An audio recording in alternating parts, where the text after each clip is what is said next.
Grand Campbell mention से। सुबह का समय। मैं उठता हूँ, आंखें आधी खुली, सिर भारी और मन एकदम खाली। चारों ओर देखता हूँ, रॉयल्टी की बाढ़ आ गई थी भाई। हर चीज इतनी आलीशान कि एक सेकंड के लिए लगा कि शायद मैं किसी राजा का सपना देख रहा हूँ। लेकिन फिर बूम, फ्लैशबैक। एक एक कर मेरे पिछले जीवन की सारी यादें लौटने लगीं। मेरी मौत, मेरे आखिरी पल, सब कुछ। और तभी मैंने देखा कमरे के कोने में एक बड़ा सा आईना। जैसे ही मैंने उसमें देखा, मेरी सांस अटक गई। जो चेहरा मुझे देख रहा था वो मेरा नहीं था। एक लड़का, शायद 16 या 17 साल का, तेज नजरें, बहुत हैंडसम और उन सुनहरे बालों की लहरें। ओ भाई, इतना हैंडसम तो मैं पिछले जन्म में सपनों में भी नहीं था। रुको, ये क्या मैं सच में ट्रांसमिग्रेट हो गया हूं? इतना सब कुछ होने के बाद भी मन मान नहीं रहा था।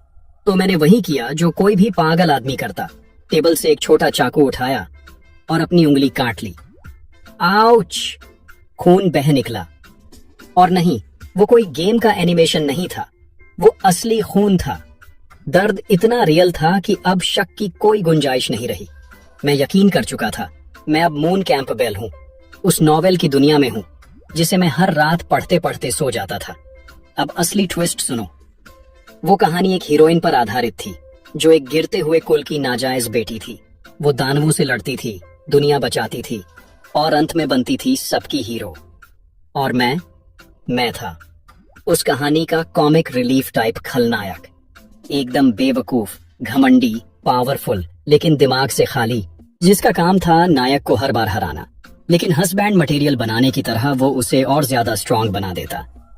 हर बार मैं ही हारता था। और तो और, इस बकचोदी में मैं एक दिन ऐसा गलती कर बैठा जिससे पूरा ड्यूक खानदान तबाह हो गया। और मैं देश निकाला, बदनामी, और सिर्फ 20 चैप्टर में मेरा गेम ओवर। अब सोचो, मैं वहीं बैठा था बिस्तर के किनारे, मन में एक ही सवाल, मैं क्यों? भगवान, तुमने मेरे साथ ही ऐसा क्यों किया? सब लोग हीरो बनकर जन्म लेते हैं और मुझे बना दिया विलन। क्यों? इतना बुरा क्या किया था मैंने पिछले जन्म में? तभी दरवाजे पर दस्तक हुई। अंदर आ जाओ, मैंने गहरी सांस लेकर कहा। एक नौकरानी अंदर आई, सिर झुकाकर बोली, माय लॉर्ड, ये कपड़े हैं कल की दावत के लिए। डचेस चाहती हैं कि आप इन्हें पहनकर ट्राई करें। मैंने थक कर कहा, रख दो टेबल पर, बाद में ट्राई करूंगा। लेकिन तभी उसकी नजर मेरे हाथ पर पड़ी।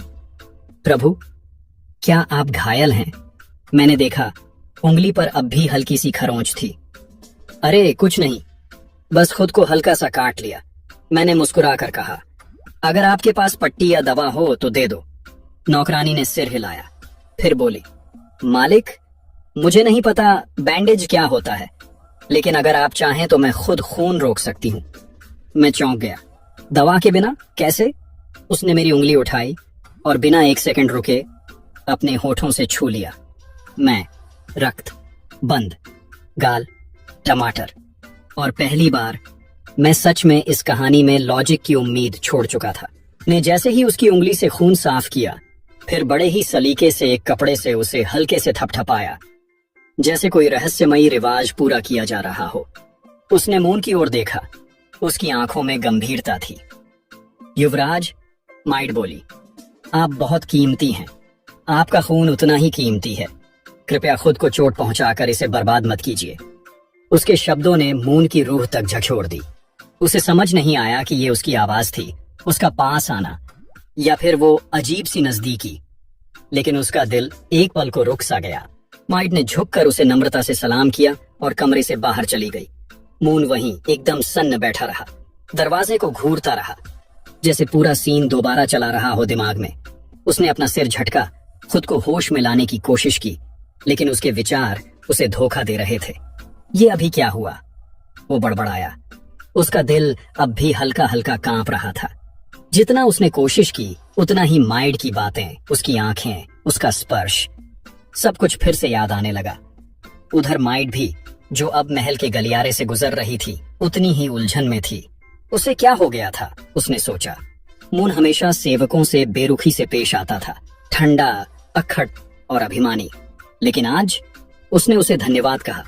ये छोटी सी घटना उसके मन में अजीब हलचल छोड़ गई थी। इधर मून ने खुद को किसी और बात में उलझाने की कोशिश की, लेकिन उसका ध्यान फिर से उस पुराने सवाल पर चला गया। मूल मून कैंपबेल को देश निकाला क्यों मिला था? उसने भौहें चढ़ाई। याद आने लगा वो स्कैंडल।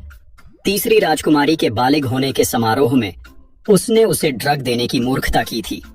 बस वही गलती उसकी बर्बादी का कारण बन गई थी। तो ये था कारण। मून सोचने लगा। उसका दिमाग तेजी से काम करने लगा।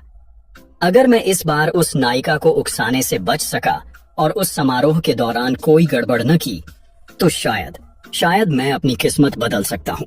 उसके सीने में हल्की सी उम्मीद की लौ जली। ये मेरा दूसरा मौका है, उसने खुद से कहा। अब इतिहास नहीं दोहराऊंगा। मैं अब कोई पंगे नहीं लूंगा। शांतिपूर्वक रहूंगा और अपनी कहानी खुद लिखूंगा।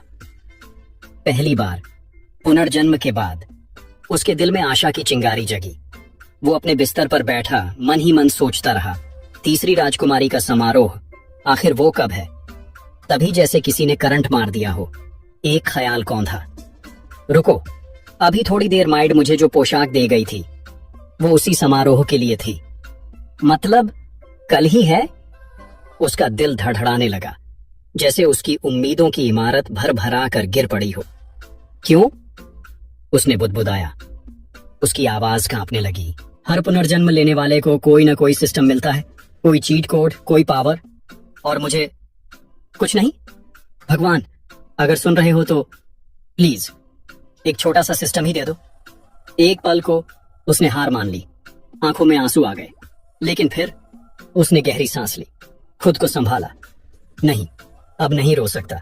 अगर जिंदा रहना है तो समझदारी से चलना होगा। उसने अपनी कमर सीधी की, आंखों में थोड़ी सी दृढ़ता आई।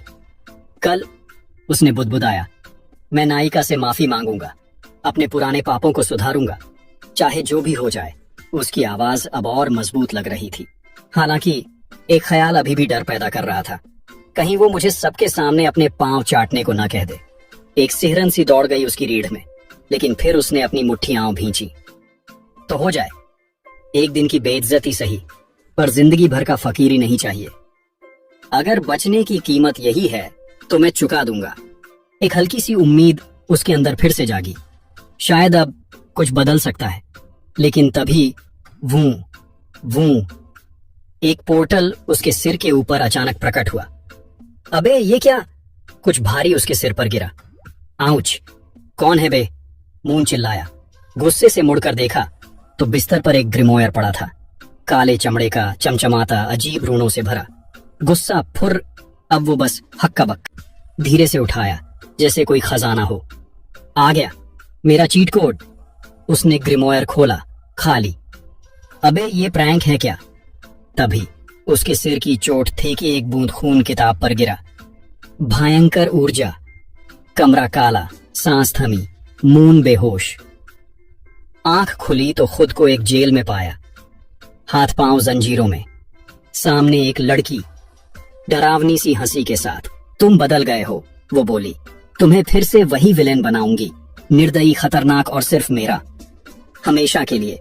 मुंह चिल्लाया और क्रैक, सब कुछ टूटा। वो वापस अपने कमरे में। क्या ये सपना था?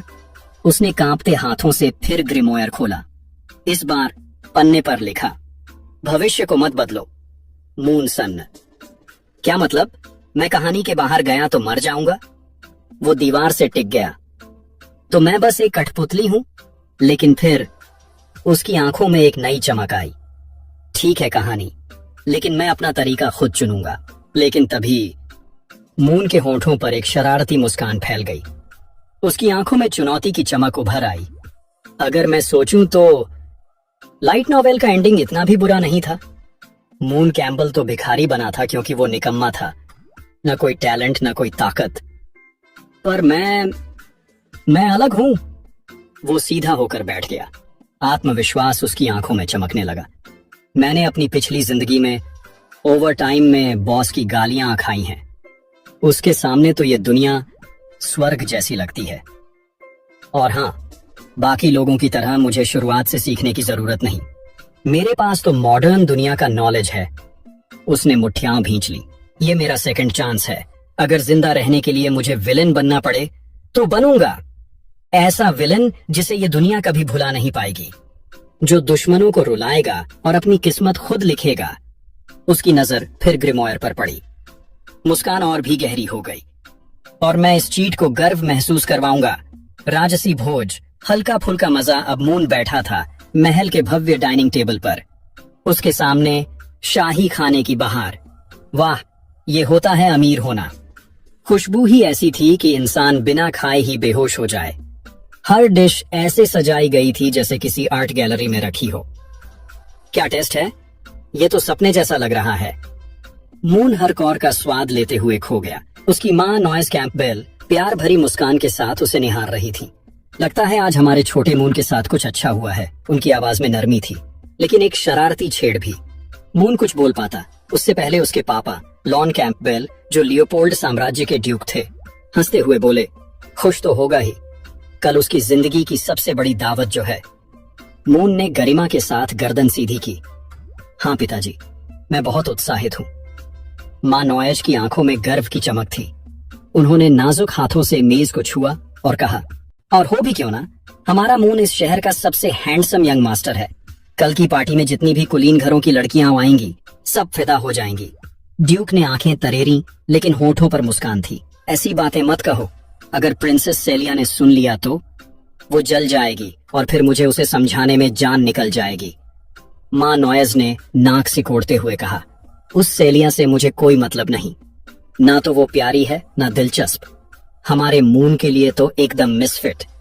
ड्यूक ने सिर हिलाया, चेहरे पर मजेदार मुस्कान। अगर देश की सबसे खूबसूरत राजकुमारी हमारे बेटे के लायक नहीं तो फिर इस दुनिया में कौन लायक होगा?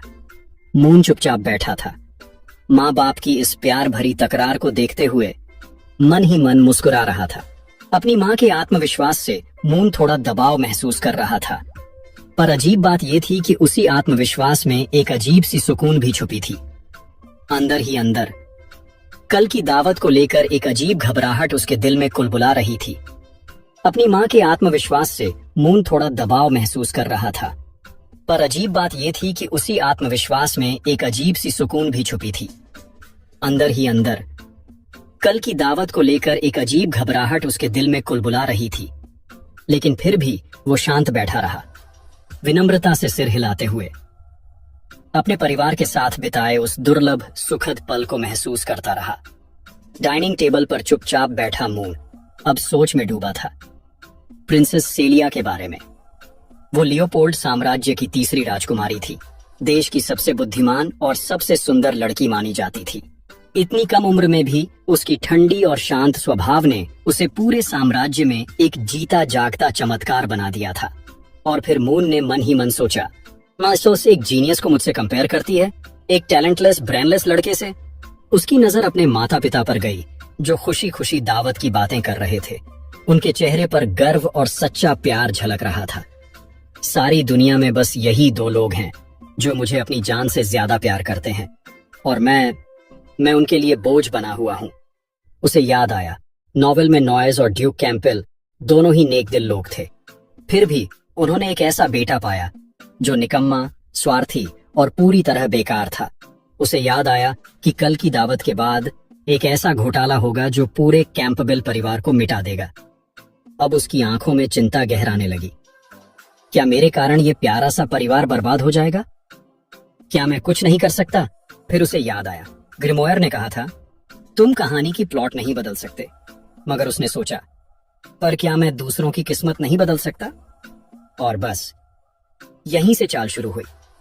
उसने समझा, असली कारण तो प्रिंसेस सेलिया पर अटैक नहीं था, बल्कि वो था ड्यूक का एक झूठे देशद्रोह के केस में फंस जाना। युद्ध शक्ति छिन गई, राजनीति में फंस गए और धीरे धीरे पूरा परिवार डूब गया। मून ने खुद से वादा किया, मैं कहानी के हिसाब से सब होने दूंगा, मगर इस बार सारा दोष मैं लूंगा। मैं बदनाम हो जाऊं, कोई फर्क नहीं पड़ता, पर मेरा परिवार बचा रहेगा और एक दिन यही परिवार मेरी ताकत बनेगा। ब्लैक मार्केट और एक प्यारी मुलाकात अब अगला स्टेप था, ड्रग्स। पर मुश्किल ये थी कि उसके शरीर के ओरिजिनल मालिक को ड्रग्स के बारे में कोई याद नहीं थी, यानी महल में कुछ था ही नहीं। तो बचा सिर्फ एक ऑप्शन, ब्लैक मार्केट। जहां हर मना किया हुआ सामान काली दुनिया की चमक में आसानी से बिकता था। वहीं से उसे वो चाहिए था जिससे कल की घटना को प्लान के मुताबिक अंजाम दिया जा सके। इन्हीं ख्यालों में डूबा मून अचानक थक एक नौकरानी से टकरा गया। उसकी ट्रे जमीन पर गिर गई। ड्यूक और डचेस की ब्लैक टी फर्श पर बिखर गई। नौकरानी घबरा गई, चेहरा पीला, हाथ कांपते हुए। उसने एक शब्द भी नहीं कहा। मून ने फौरन माफी मांगी। गलती मेरी थी, मैं ही ध्यान नहीं दे पाया। लेकिन वो लड़की डर के मारे कांप रही थी, जैसे उसके सामने कोई शैतान खड़ा हो। फर्श पर झुककर वो पागलों की तरह मुंह के कपड़े साफ करने लगी। माफ कीजिए, माफ कीजिए, प्लीज माफ कीजिए। लेकिन दाग नहीं निकला और वो तो जैसे टूट ही गई। अब तो मून साहब मुझे नंगा करके सड़क पर फेंक देंगे। मून ने देखा, हे भगवान, ये शरीर का असली मालिक क्या राक्षस था। इतनी छोटी सी बात पर लड़की थर थर कांप रही थी। उसने धीरे से कहा, घबराओ मत, तुम्हें कोई सजा नहीं मिलेगी। फिर वो कुछ सोचते हुए उसके माथे पर हाथ रखा। जब मैंने तुम्हें पहली बार देखा तभी लगा था कि तुम बीमार हो, और अब देखो बुखार है। ये हालात में तुम क्यों काम कर रही हो? लड़की धीरे से बोली, कल की रस्म है और स्टाफ पहले से ही कम है, इसलिए छुट्टी नहीं ले सकती थी। मून ने गहरी सांस ली और हल्की मुस्कान के साथ बोला, तुम सच में बहादुर हो, लेकिन अब जाकर आराम करो, बाकी सब मैं संभाल लूंगा। बिना कोई देरी किए आने वहां आ गई। मून ने आदेश दिया, जब तक ये नौकरानी पूरी तरह से ठीक नहीं हो जाती इसे कोई काम नहीं करना है। फिर वो लड़की की ओर मुड़ा, तुम्हारा नाम क्या है? नौकरानी ने हल्का सा सिर झुकाते हुए जवाब दिया, मेरा नाम नोएल है। मून ने हल्की सी सिर हिलाई, जाओ आराम करो। तभी ए ने उसे याद दिलाया, कल बालिग होने का समारोह है, हर स्टाफ मेंबर की जिम्मेदारी तय है। कोई एक छुट्टी ले तो बाकियों को ओवरटाइम करना होगा। मून ने हंसते हुए ताना मारा, ये ड्यूक की हवेली है, मेरे ख्याल से हमारे पास इतना फंड तो है ही कि हम कुछ अतिरिक्त नौकर रख सकें। जो बीमार है उन्हें आराम करना चाहिए और तब तक टेम्परेरी लोग हायर करो। बीमार स्टाफ अगर काम पर रहेगा तो मेहमानों के लिए मुसीबत बन सकते हैं। ए ने उसकी बातों पर सिर हिलाया, मैं ये आदेश हेडमेड को दे दूंगी। मून के बदले हुए बर्ताव को देख नोएल थोड़ा उलझ गई। उसने ए की ओर देखा और धीमे से पूछा, क्या ये वही यंग मास्टर हैं जो हमेशा नए नौकर रखने से मना करते थे? वो तो कहते थे बाहरी लोगों को लाने से हवेली की सुरक्षा में खतरा होगा, फिर आज क्यों बदल गए? ए ने लंबी सांस ली और बोली, ज्यादा सोचो मत, तुम बीमार हो, आराम करो। ए ने महसूस किया कि यंग मास्टर अब पहले जैसे नहीं रहे। अब वो हर कदम सोच समझ कर उठा रहे हैं। उधर मून अपने कमरे में कुछ खोज रहा था। वो जानता था राजकुमारी को बेहोश करने के लिए उसे एक जबरदस्त पोषण की जरूरत पड़ेगी। इस पोषण का खास इंग्रेडिएंट सिर्फ ब्लैक मार्केट में मिलता था। उस रात मून पहुंचा चेसफोर्ड चेंबर ऑफ कॉमर्स। गेट पर अपने गार्ड्स को रोककर वो अकेला ही एक अंधेरी सुरंग में घुस गया। चलते चलते याद आया, हाँ, यही है ब्लैक मार्केट का गुप्त दरवाजा। एंट्री पॉइंट पर कुछ गार्ड्स खड़े थे। क्यों आए हो? उन्होंने पूछा। मून ने बिना एक शब्द बोले वीआईपी कार्ड निकालकर दिखा दिया। गार्ड्स की आंखें चमक उठी। ओह, बड़ी बात है। और उन्होंने मून को अंदर जाने दिया। अंदर का नजारा एकदम अलग था, जैसे कोई जादुई मेला चल रहा हो। दुर्लभ पोषण की सामग्री, मैजिकल जानवरों की बिक्री, यहाँ तक कि इंसानी गुलाम भी बिक रहे थे। मून सोच में पड़ गया, वाह, यहाँ तो सब कुछ मिलता है, बस नैतिकता नहीं। उसे याद आया, एक बार कहानी के हीरो की टीम में एक गुलाम भी था, लेकिन वो विचार झटक कर वो अपने असली मकसद पर ध्यान देने लगा। उसने एक अंधेरे दुकान में कदम रखा, जहां एक नकाब पोश दुकानदार उसका इंतजार कर रही थी। दुकानदार ने पूछा, कैसा पोषण चाहिए तुम्हें? मून ने साफ कहा, बिना रंग, बिना गंध वाला और असर कम से कम 3-4 घंटे तक रहे। दुकानदार हंसी, ओहो, तुम्हारी पसंद तो थोड़ी खतरनाक लगती है, कोई स्पेशल गेम खेलने वाले लगते हो। फिर उसने और भी सलाह दी, चाहो तो गुलामों की दुकानों पर जा सकते हो, आजकल अच्छे डिस्काउंट चल रहे हैं। मून ने मुंह बनाया, नहीं चाहिए, तुम्हारे पास जो मैं ढूंढ रहा हूं वो शायद है ही नहीं। वो निकलने लगा। तभी दुकानदार बोली, ठहरो, मेरे पास है, लेकिन लाना पड़ेगा। मून ने ध्यान से देखा, दुकानदार ने खुद को पूरी तरह ढक रखा था। आवाज भी जादू से बदली हुई, लेकिन फिर भी उसकी चाल ढाल, उसके हाव भाव और उसकी थाइज स्पष्ट बता रहे थे, ये महिला बेहद आकर्षक है।